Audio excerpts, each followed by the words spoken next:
Hello students, अस्सलाम वालेकुम। उम्मीद है कि आप लोग सब खैरियत से होंगे। मेरा नाम है श्याम गौरी और आज हम पढ़ने वाले स्टूडेंट क्लास 11 की मैथमेटिक्स और एक्सरसाइज नंबर 3.1 का क्वेश्चन नंबर 5 से स्टार्ट करने जा रहे हैं। क्वेश्चन नंबर 5 में क्या लिखा हुआ है तो ज़रा गौर कर लेते हैं। इसमें लिखा हुआ है स्टूडेंट के find the unit vector in the direction of each of the following vector. इसका मतलब ये है जो हमें वेक्टर्स दिए जाएंगे अभी, जैसे कि आपके सामने पहला मतलब क्वेश्चन नंबर 5 का पहला पार्ट में एक वेक्टर है, क्वेश्चन नंबर 5 के दूसरे पार्ट में एक वेक्टर है।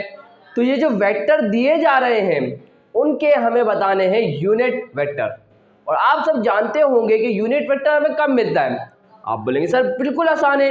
यूनिट वेक्टर हमें मिलता है अगर हम पी वेक्टर का यूनिट वेक्टर मालूम करेंगे तो उसके ऊपर कैप लगा देंगे। ये हमें क्या बताएगा कि पी का यूनिट वेक्टर हमें कब मिलेगा, जब हम पी वेक्टर को डिवाइड करवा देंगे उसी के मैग्नीट्यूड से, तो हमें मिल जाएगा स्टूडेंट पी वाले वेक्टर का यूनिट वेक्टर। तो इसका मतलब हमें ये बात समझ में आई कि सबसे पहले तो हमें पी वेक्टर का पता होना चाहिए जो सवाल में गिवन है। मतलब हमें एक और काम एक्स्ट्रा करना ये पड़ेगा कि हमें पी वेक्टर का मैग्नीट्यूड निकालना है। बस दोनों चीजें हो जाएंगी, बस हमारे पास यूनिट वेक्टर आ जाएगा। तो हम सबसे पहले क्या करेंगे, सॉल्यूशन लिखने के बाद पी वेक्टर को उतार देंगे। ये हमारे पास आ गया P vector that is minus का 3i कैप प्लस का 8j कैप। क्लियर। अब मालूम करेंगे इसका मैग्नीट्यूड। तो मैग्नीट्यूड मालूम करना कोई मुश्किल काम नहीं है। क्या फॉर्मूला था आपको बता चुका हूं। क्या था फॉर्मूला?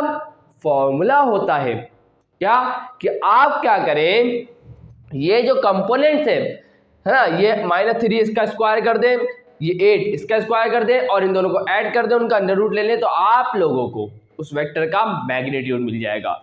तो मैं क्या लिखूंगा, अंडर रूट ए का स्क्वायर प्लस बी का स्क्वायर। तो हमारे पास पी वेक्टर का मैग्नीट्यूड क्या आ जाएगा स्टूडेंट्स, ए हमारे पास क्या होगा -3 इसका स्क्वायर कर देंगे प्लस बी हमारे पास क्या होगा 8, तो इस 8 का भी क्या कर देंगे, स्क्वायर कर देंगे। तो हमारे पास पी वेक्टर का मैग्नीट्यूड क्या आ जाएगा देख लेते हैं। -3 के ऊपर पावर क्या है इवन, तो नेगेटिव साइन हो जाएगा निगलेक्ट। 3 का स्क्वायर क्या होगा 9, तो ये आ गया 9। और 8 के ऊपर क्या है, पावर स्क्वायर है मतलब इवन है। 8 का क्या होता है 64, तो ये आ गया प्लस 64। अब 64 के अंदर हमें क्या करना है, ऐड करना है किसको, 9 को। तो 64 के अंदर जब आप ऐड करेंगे 9 को तो ये हो जाएगा 73। समझ में आई। तो हमारे पास पी वेक्टर का मैग्नीट्यूड क्या आ जाएगा स्टूडेंट, हमारे पास आ गया अंडर रूट 73। चले भाई, इतनी बात क्लियर हो गई। तो बस ये हो गया हमारे पास। अब हम इजीली बता सकते हैं कि पी मतलब पी का यूनिट वेक्टर क्या होगा, तो जल्दी से बता देते हैं। तो now we can find the unit vector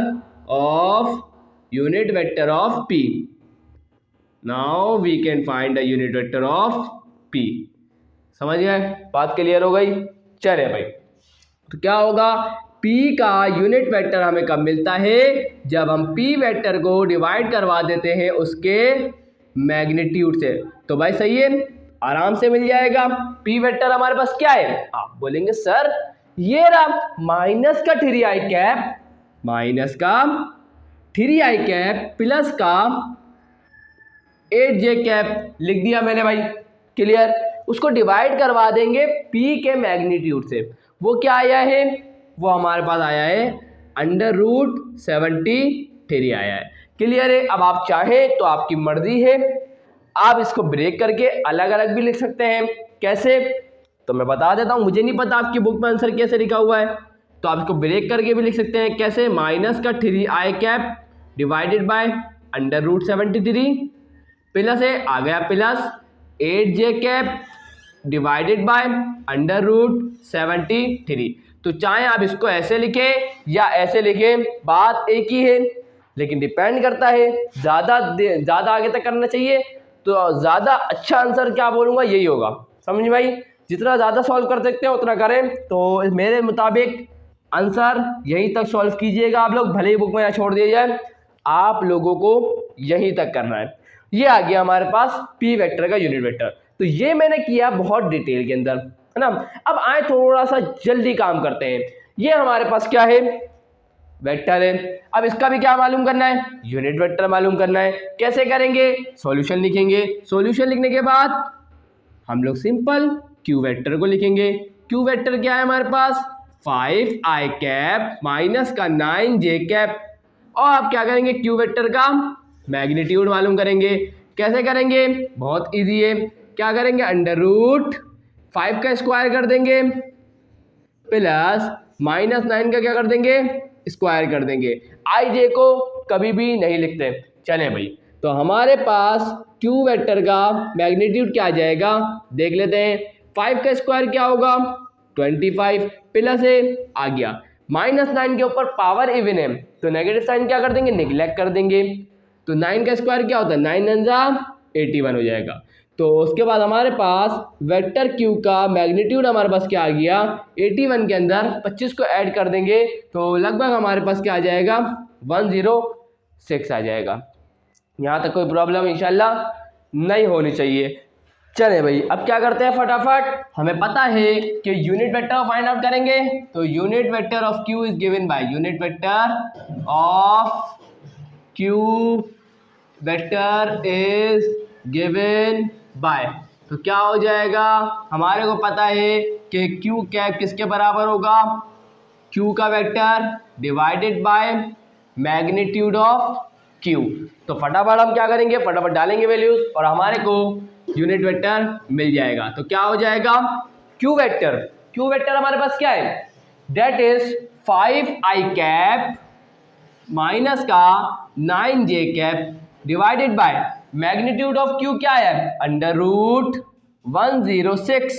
अब आपको पता है एलसीएम को ब्रेक कर देंगे, ये अंडर रूट 106 हम क्या करेंगे, 5i कैप के साथ भी डिवाइड डिनोमिनेटर में लिख देंगे और माइनस लिखेंगे, बीच में क्या है माइनस, और 9j कैप के डिनोमिनेटर के अंदर भी अलग से क्या लिख देंगे, 106।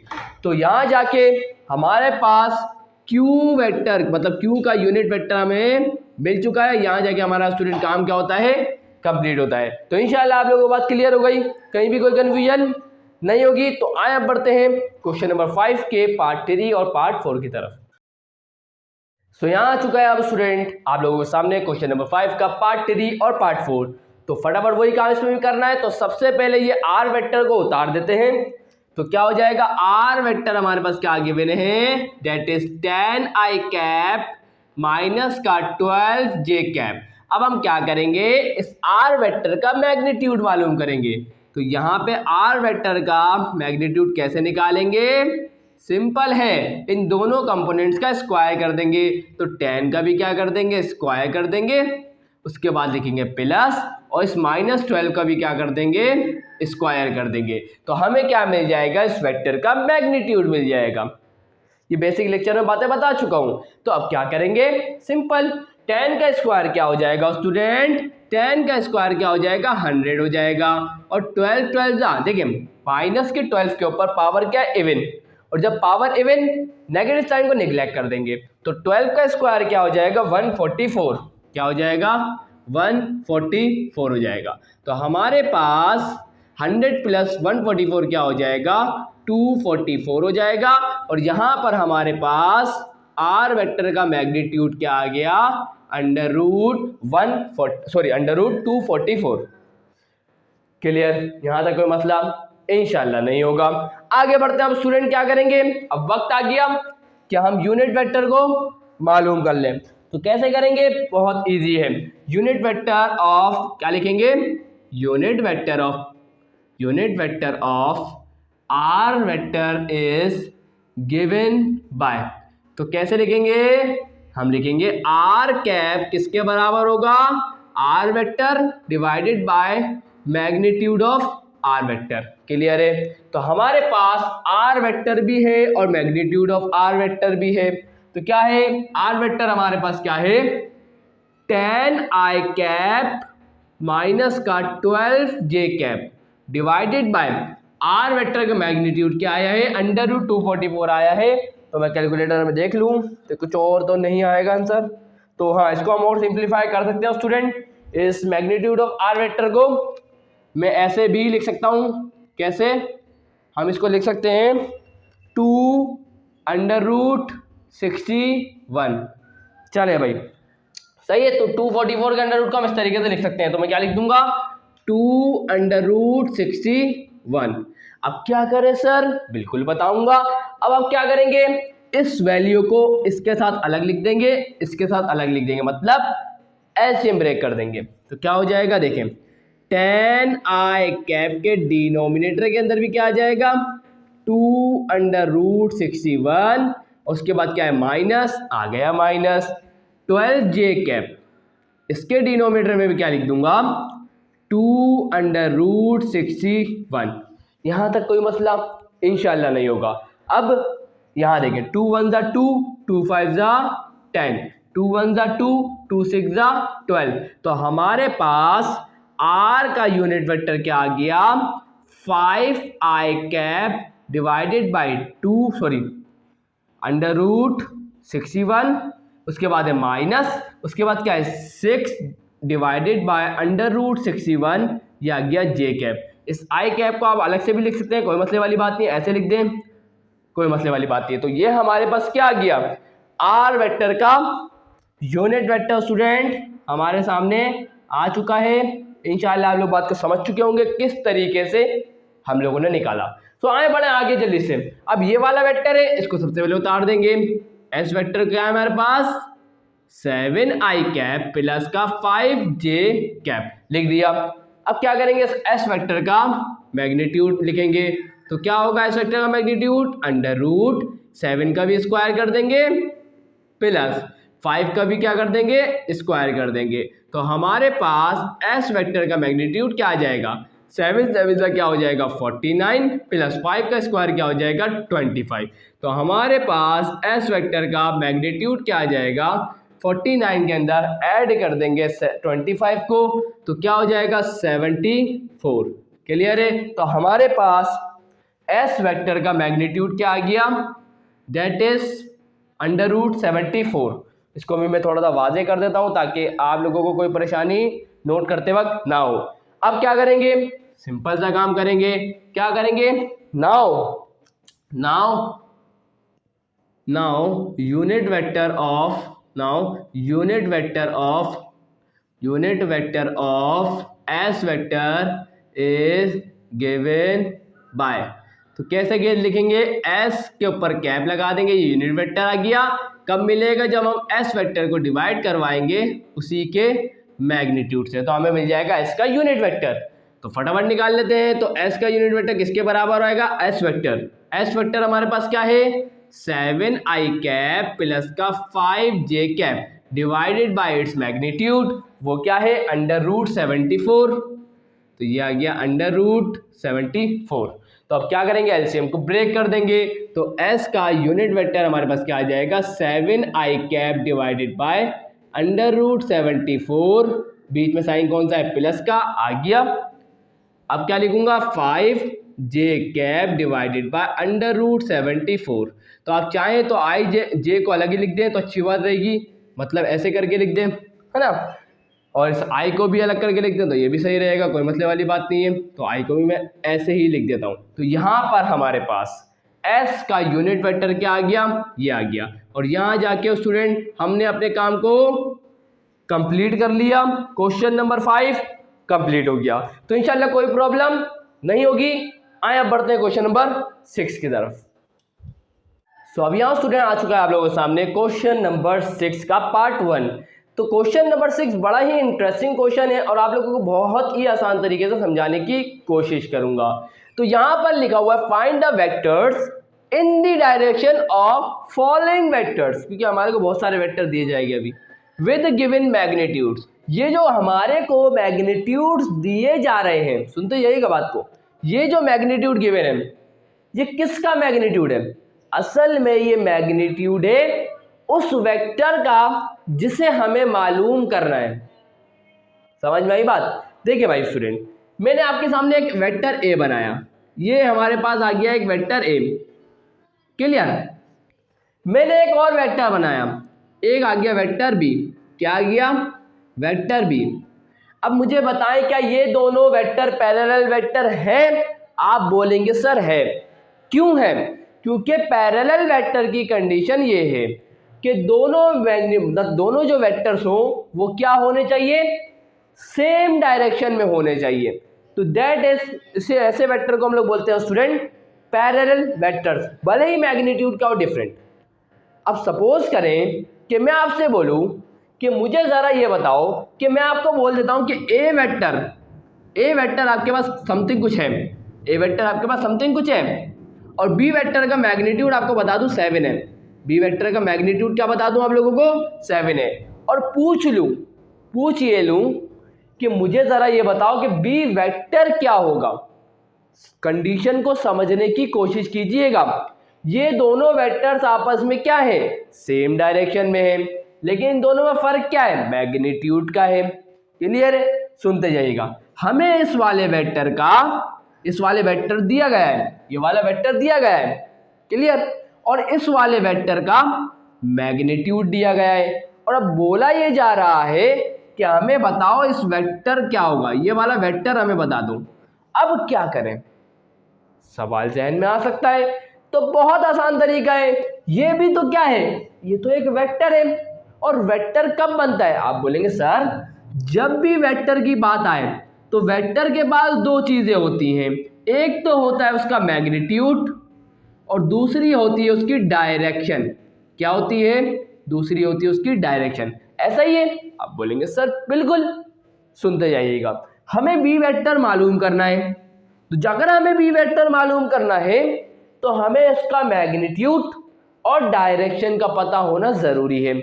हमें बी वेक्टर का मैग्नीट्यूड तो दे दिया गया है, दैट इज 7, तो मतलब ये डायरेक्शन पता करनी है। लेकिन हिंट क्या दी, उसने हिंट हमें ये दी कि ये वाला वेक्टर और ये वाला वेक्टर दोनों ही सेम डायरेक्शन में है। इसका मतलब मैं अगर इसकी डायरेक्शन और डायरेक्शन बताने का काम कौन करता है, आप बोलेंगे सर यूनिट वेक्टर ही तो करता है डायरेक्शन बताने का काम। मैंने बोला बिल्कुल सही, यूनिट वेक्टर ही तो ऐसा वेक्टर है जो हमें डायरेक्शन बताता है। तो मतलब अगर मैं इसकी ए वाले वेक्टर का यूनिट वेक्टर मालूम कर लूं, सही है, और इसको इससे मल्टीप्लाई करवा दूं, तो मुझे क्या मिल जाएगा, मुझे मिल जाएगा बी वेक्टर। इस पूरी बात को मैं एक दफ़ा रिपीट कर देता हूं क्योंकि बड़ी ही इंपॉर्टेंट बात है। अगर किसी को समझ में ना आई ना तो बड़ा परेशान हो सकता है वो बच्चा। सुनिएगा स्टूडेंट, हमें क्या किया गया, एक वेक्टर दिया गया ए, एक हमारे को दिया गया एक वेक्टर ए, और उसकी हमारे पास वैल्यू क्या गिवन है, 2i कैप माइनस का 3j कैप, ये हमें दे दिया गया एक वेक्टर। एक दूसरा वेक्टर भी दिया गया, लेकिन उस बी वाले वेक्टर का हमें मैग्नीट्यूड दे दिया गया, दैट इज 7 यूनिट। बी वाले वेक्टर का हमें क्या दे दिया गया, मैग्नीट्यूड दे दिया गया 7 यूनिट। और हमें ये बताया गया है कि ये दोनों वेक्टर्स आपस में क्या है, पैरेलल है, मतलब सेम डायरेक्शन में है। सही है। अब हमें बोल रहे हैं ये जो बी वाला वेक्टर है, हमें बताओ इसकी वैल्यू क्या होगी। बी वाले वेक्टर की हमें बताना है बी वाला वेक्टर क्या होगा, समझे। तो हम कैसे बताएंगे, हमें ये पता चला कि ये जो बी वाला वेक्टर है, हमें पता है कि वेक्टर के पास दो चीजें होती हैं, एक तो होता है उसका मैग्नीट्यूड और दूसरी होती है उसकी डायरेक्शन। बी वाले वेक्टर का मैग्नीट्यूड हमें पता है, दैट इज 7 यूनिट। डायरेक्शन का मसला है, अगर डायरेक्शन मिल जाए तो हम इजीली बी वेक्टर को मालूम कर पाएंगे। डायरेक्शन बताने का काम कौन करता है, यूनिट वेक्टर। और यूनिट वेक्टर को निकालने के लिए, सपोज करें ए का यूनिट वेक्टर मालूम करना है तो हमें ए वेक्टर को डिवाइड करवाना पड़ेगा उसी के मैग्नीट्यूड से, है ना। और हमें बी वेक्टर का यूनिट वेक्टर मालूम करना है तो बी वेक्टर को डिवाइड करवाना पड़ेगा उसी के मैग्नीट्यूड से। अब लेकिन आप देखें, मैं बी वेक्टर का अगर डायरेक्शन मालूम करना चाहता हूं तो मुझे बी वेक्टर का मैग्नीट्यूड भी पता होना चाहिए और बी वेक्टर की डायरेक्शन। ना तो मुझे इस बी वाले वेक्टर का वेक्टर पता है और ना ही उसका यूनिट वेक्टर, सिर्फ मुझे मैग्नीट्यूड पता है। तो मैं सिर्फ मैग्नीट्यूड की मदद से उस वेक्टर को नहीं बता पाऊंगा ना। तो भाई देखिए, तो बात ये कंक्लूड हुई, हमें यहाँ पर ये बात पता चली कि ये दोनों तो सेम डायरेक्शन है, सेम डायरेक्शन में है, तो इसकी जो डायरेक्शन है वही इसकी डायरेक्शन है। तो यूनिट वेक्टर ही तो हमें डायरेक्शन बताता है, तो ये वाला वेक्टर का जो यूनिट वेक्टर होगा वो भी हमें डायरेक्शन बता रहा है। तो मतलब ये दोनों सेम डायरेक्शन में, तो यूनिट वेक्टर सेम होना चाहिए लगभग। तो होगा क्या, क्या अगर हम इसका यूनिट वेक्टर निकालें और उसको इससे मल्टीप्लाई कर दें तो हमें क्या मिल जाएगा, बी वेक्टर। तो ये बात समझानी थी, इंशाल्लाह समझ में आ गई होगी। जिसको नहीं समझ में आए वापस वीडियो को पीछे करें और फिर समझने की कोशिश करें। चले भाई, तो हमें ये बात समझ में आ गई कि हमें इसमें क्या करना है, सवालों के अंदर हमें वेक्टर्स को मालूम करना है। तो भाई देखिए, हमें इसके अंदर बी वेक्टर को मालूम करना है। सॉल्यूशन लिखेंगे, सॉल्यूशन लिखने के बाद आप क्या बोलेंगे, हमें मालूम करना है स्टूडेंट बी वेक्टर को, और वह हमें कब मिलेगा, 6 को मल्टीप्लाई करवा देंगे किससे, ए के यूनिट वेक्टर से। ये बात हमें पता चल गई, अभी समझाइए बात, समझ में आई। चले भाई, अब सवाल ये पैदा होता है, ये तो समझ में आ गई, अब ए का यूनिट वेक्टर के लिए हमें काम करना है। तो हमें किसके लिए काम करना है, ए के यूनिट वेक्टर के लिए। तो unit vector of A is given bye, unit vector of A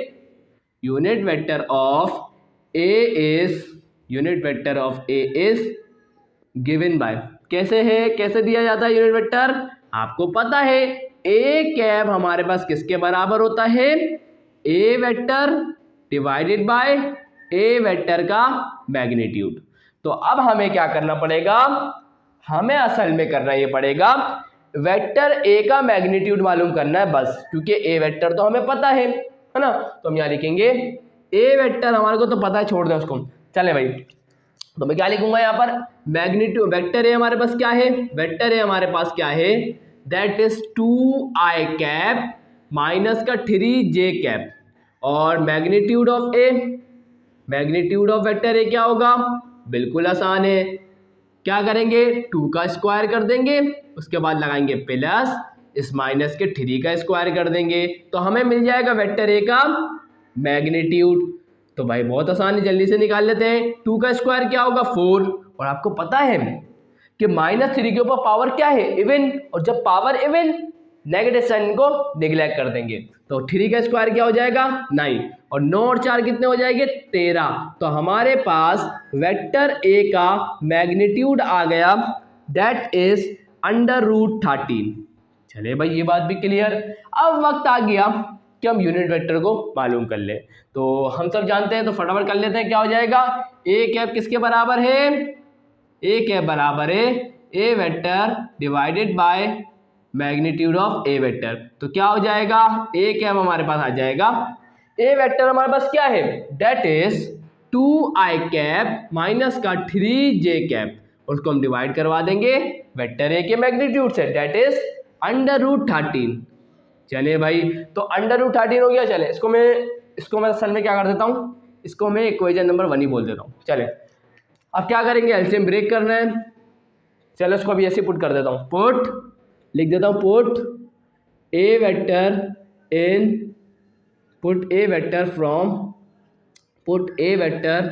in equation number 1। तो क्या हो जाएगा, इस ए वेक्टर को हम पुट कर देंगे किसके अंदर, इक्वेशन नंबर 1 में। तो क्या हो जाएगा, बी वेक्टर हमारे पास क्या आ जाएगा, 6 multiply by A vector. A vector हमारे पास क्या आया, 2i कैप माइनस का 3j cap divided bye √13। Clear. तो क्या हो जाएगा, देखें भाई सिंपल सा है, कोई मुश्किल काम नहीं है स्टूडेंट। देखें भाई, मैं क्या करता हूँ, एलसीएम ब्रेक कर देता हूँ। एलसीएम ब्रेक का मतलब क्या है कि 2i कैप डिवाइडेड बाय √13 कर देता हूँ, minus 3j cap divided bye √13 कर देता हूँ। अब सिंपल है, मल्टीप्लाई करवा दें 6 को, तो क्या हो जाएगा, कोई मसले वाली बात नहीं है। 6 2 का क्या हो जाएगा 12 हो जाएगा, 12i कैप डिवाइडेड बाय √13, इसके बाद माइनस है आ गया। 6 3 का क्या हो जाएगा 18j कैप डिवाइडेड बाय √13। और यहाँ जाके ये क्वेश्चन को स्टूडेंट सक्सेसफुली कर लिया है, और इंशाल्लाह कोई प्रॉब्लम नहीं होनी चाहिए। है ना। तो अब वक्त आ चुका है क्वेश्चन नंबर 6 के पार्ट 2 की तरफ बढ़े। ये तो डिटेल में मैंने आपको करवा दिया, अब थोड़ा सा क्या करेंगे, काम को स्पीड से करेंगे। चले भाई, आप लोगों के सामने आ चुका है क्वेश्चन नंबर 6 का पार्ट 2 और पार्ट 3। सो आए अब इसको बहुत ज़्यादा स्पीड में करते हैं। सो यहाँ पर अब हमारे पास बी वेक्टर है और ये मैग्नीट्यूड उस वेक्टर का है जो हमें मालूम करना है। अब यहाँ पर बी वेक्टर गिवन है, तो अब हमें मालूम करना किसको होगा, सी वेक्टर को। तो हम यहाँ क्या लिखेंगे कि सी वेक्टर, क्या लिखेंगे यहाँ पर, सुनते जाइएगा बात को, बहुत इंपॉर्टेंट बात है यहाँ पर। तो क्या लिखेंगे हम लोग लिखेंगे कि जो सी वेक्टर जो हमें मालूम करना है, क्योंकि ये भी एक वेक्टर है, इसका भी मैग्नीट्यूड होगा और इसका मैग्नीट्यूड हमें क्या गिवन है, 7 लिख दिया। अब इसकी डायरेक्शन, और डायरेक्शन आपको पता है ये और ये दो वेक्टर मालूम कर रहे हैं आपस में सेम डायरेक्शन में, तो हम इस वाले वेक्टर बी वाले वेक्टर का अगर यूनिट वेक्टर से इसको मल्टीप्लाई करवा दें तो हमें क्या मिल जाएगा, हमें मिल जाएगा स्टूडेंट सी वेक्टर। कोई मसला यहाँ तक इंशाल्लाह नहीं होगा। चले अब हम क्या करेंगे, यूनिट वेक्टर ऑफ बी का यूनिट वेक्टर मालूम करेंगे स्टूडेंट। तो वो क्या होगा, आप बोलेंगे सर बी का यूनिट वेक्टर बराबर होगा, बी वेक्टर को हम डिवाइड करवा देंगे उसके मैग्नीट्यूड से, तो हमें मिल जाएगा स्टूडेंट्स बी वेक्टर। क्लियर इतनी बात। तो बी वेक्टर का मैग्नीट्यूड फटाफट मालूम कर लेंगे। तो क्या होगा बी वेक्टर का मैग्नीट्यूड, लिखेंगे बी वेक्टर का मैग्नीट्यूड किसके बराबर होगा, हम यहाँ लिख देंगे जनरल बात कि किसके बराबर होगा, ए के स्क्वायर प्लस बी के स्क्वायर के। तो हमारे पास ए कौन होगा, ए हमारे पास होगा 10, तो ये हो जाएगा 10 का स्क्वायर, प्लस बी कौन होगा -9, तो ये आ जाएगा -9 का स्क्वायर। क्लियर।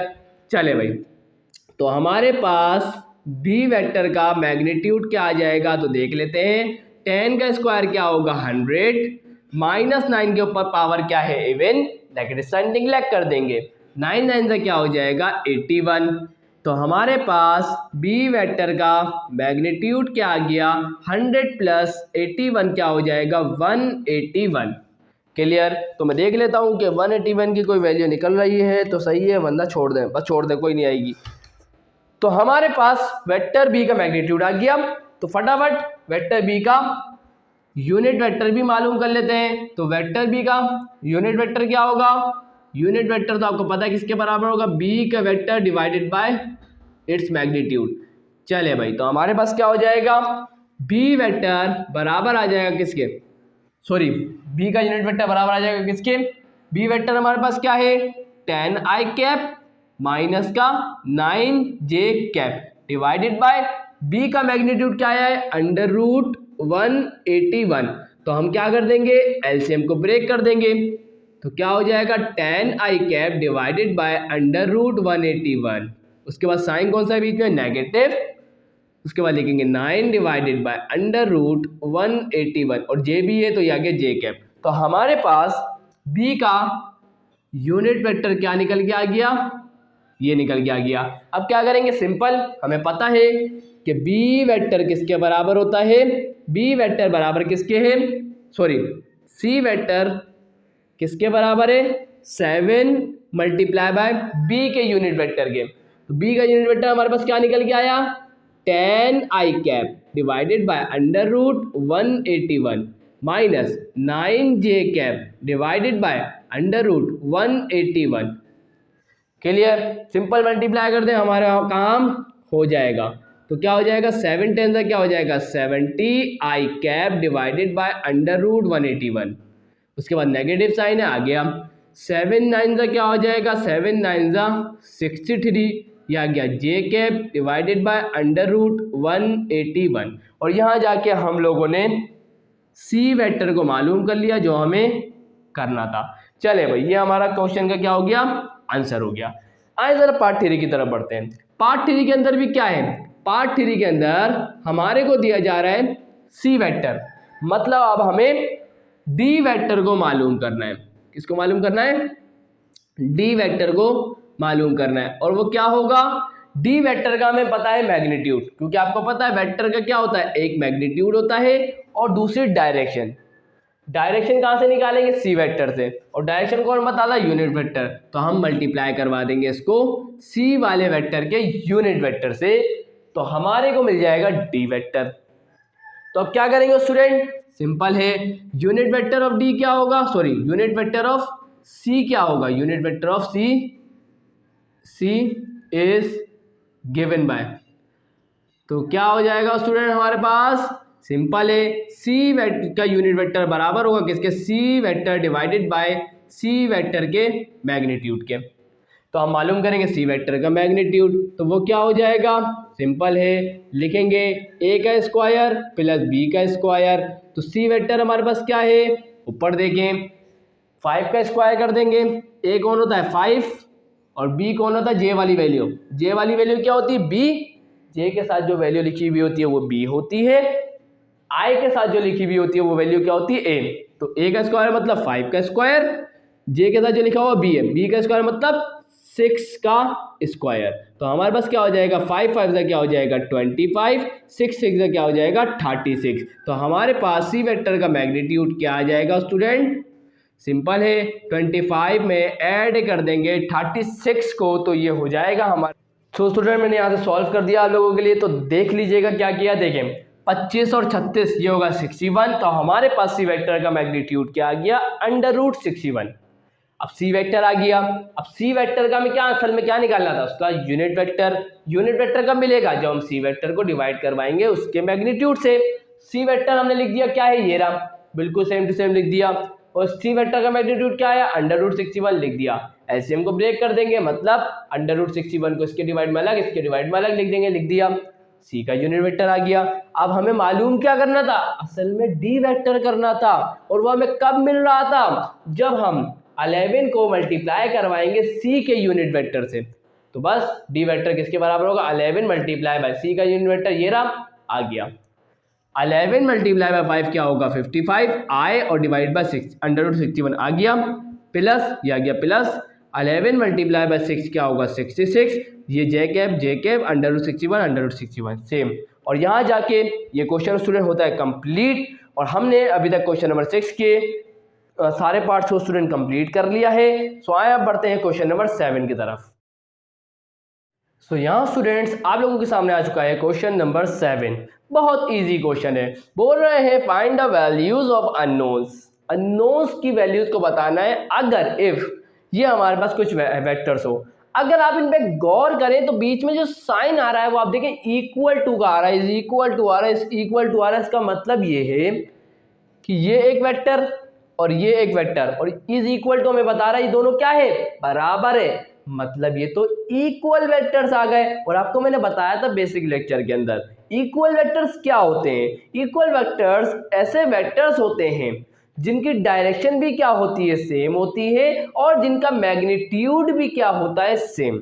तो मैंने लिखा according to the condition of equal vectors coefficient of I cap and J cap are equal. अगर आप चाहते हैं कि दो वेक्टर्स इक्वल हैं तो ये बात को फुलफिल करेंगे, मतलब ये वाला आई कैप का कोफिशिएंट और ये वाला आई कैप का कोफिशिएंट क्या हो गया, बराबर, और ये वाले जे कैप का कोफिशिएंट और ये वाले जे कैप का कोफिशिएंट क्या हो गए, बराबर, जब भी वो कहलाएंगे इक्वल वेक्टर्स। तो हमें अननोन्स बताने हैं, तो यहाँ पर इस वाले में अगर देखें कितने अननोन्स हैं, आप बोलेंगे सर यहाँ तो सिर्फ एक अननोन है, डेट इज पी। तो हम क्या करेंगे, हम ये बात कह सकते हैं कि ये वाला जो आई वाले का कैप का कोफिशिएंट है और ये वाले आई वाले कैप का कोफिशिएंट क्या है, बराबर। तो पी किसके बराबर आ जाएगा, पी बराबर आ जाएगा किसके, 4 के बराबर आ जाएगा, और ये हमारा क्या है, आंसर है। क्लियर है। और यहाँ भी आप यही वाली सेम बात को यहाँ पर लिखेंगे। तो यहाँ देखते हैं, तो भाई देखें ये भी इक्वल है, तो इसका आई वाला, और देखें ये भी और ये भी, इसको इस तरीके से भी लिखा जा सकता है और इसको इस तरीके से भी लिखा जा सकता है। तो कंफ्यूज मत होइएगा सर ये क्या हो गया। तो ये भी असल में हम इसको कैसे लिख सकते हैं, 5i प्लस का 7j cap is equal to 5i cap minus का qj कैप। इसको इस तरीके से लिखा जा सकता है।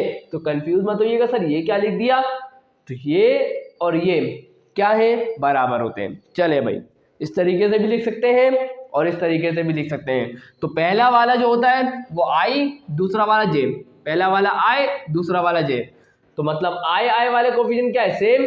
तो जे वाले भी क्या हो गए सेम। मतलब ये हुआ कि माइनस का क्यू किसके बराबर होगा 7 के, और क्यू किसके बराबर होगा, इन दोनों को इंटरचेंज कर दें तो क्यू किसके बराबर आ जाएगा -7 के। चलिए भाई आगे बढ़ते हैं। अब देखें यहाँ कितने अननोन से, एक ही अननोन है डेट इज पी। तो आई कैप का जो कोफिशिएंट होगा वो बराबर होगा आई कैप के कोफिशिएंट के। इसका मतलब क्या हुआ, पी किसके बराबर होगा 7/2 के। चलिए भाई ये भी हो गया। आगे बढ़ते हैं। अब यहाँ देखें ये जो पहला वाला ऊपर वाला होता है वो आई का कोफिशिएंट, दूसरा वाला जे का।